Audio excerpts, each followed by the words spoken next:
سعودیہ نے مجھے ڈیپورٹ کر دیا ہے۔ اس وقت میں پاکستان کے اندر موجود ہوں اور اب اس پر بات کرتے ہیں کہ میرا جرم کیا تھا۔ آئیے میں آپ کو بتاتا چلوں کہ سب سے پہلے میں ایئر سیال کی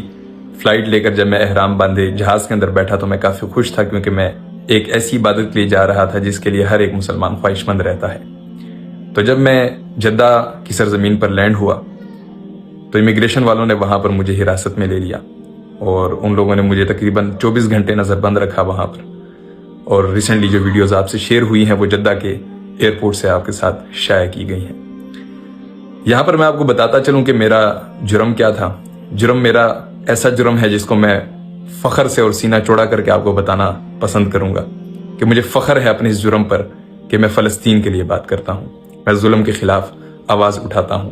میں فلسطین کے ان بچوں اور ماؤں کے لیے آواز اٹھانے والوں میں سے ایک ہوں جن پر دن اور رات ظلم ڈھائے جا رہے ہیں، اور یہ عرب سارے سمیت سعودیہ کے خاموش بیٹھے ہیں۔ انہوں نے جب یہ پوچھا کہ آپ محمد بن سلمان کو کیوں نہیں مانتے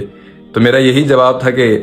اپنے بھی خفا مجھ سے ہیں بیگانے بھی ناخوش، کہ میں زہر حلال کو کبھی کہہ نہ سکا پن، کہ میں حق کو حق کہنے والا اور باطل کو باطل کہنے والا ہوں۔ اب کچھ لوگ سوچ رہے ہوں گے کہ یہ تو بہت بڑا ظلم ہو گیا ہے یا یہ تو بہت بڑا نقصان ہو گیا ہے، تو ان لوگوں کے نام میرا یہ پیغام ہے کہ حق کے راستے میں ایسی مشکلات آتی رہتی ہیں، اور میں اللہ کا شکر ادا کرتا ہوں کہ اللہ نے مجھے ثابت قدم رکھا۔ قرآن میں اللہ تعالیٰ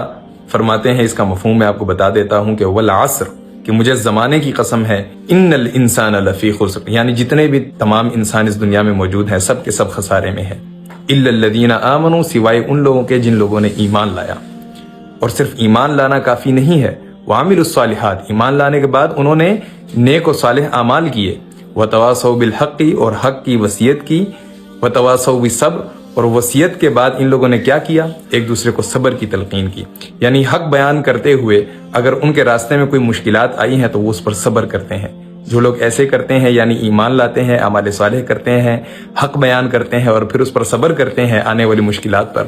تو ان کے علاوہ جتنے بھی لوگ ہیں وہ سب خسارے میں ہیں۔ میں اللہ کا بڑا شکر گزار ہوں کہ اللہ نے ایمان والا بنایا، پھر اللہ نے نیک اور صالح اعمال کرنے والا بنایا اپنے فضل و احسان سے، پھر اللہ نے حق بیان کرنے والا بنایا، اور جب مشکلات آئی تو اللہ نے صبر کرنے کی بھی توفیق بخشی۔ جن لوگوں نے مجھے عمرے سے روکا ہے ان کے بارے میں بھی اللہ فرماتا ہے کہ بھلا ان سے بڑا ظالم اور کون ہوگا جو مومنوں کو اللہ کی عبادت سے روکے۔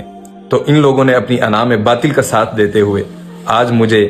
حق پر ڈٹے رہنے کی وجہ سے ان لوگوں نے مجھے عمرہ ادا کرنے سے روک کر پاکستان واپس ڈپورٹ کر دیا ہے۔ لیکن چلیں، یہاں تو ان نے میرے محبوب سے ملاقات میں خلل ڈال دی ہے، لیکن بروز محشر یہ حوض کوثر پر کیا کریں گے؟ وہاں پر میں ان کا گریبان پکڑوں گا اور پھر حشر کو ہوگا یہ معلوم کہ جیتا کون اور ہارا کون۔ ہم تو بس سوئے حشر چلے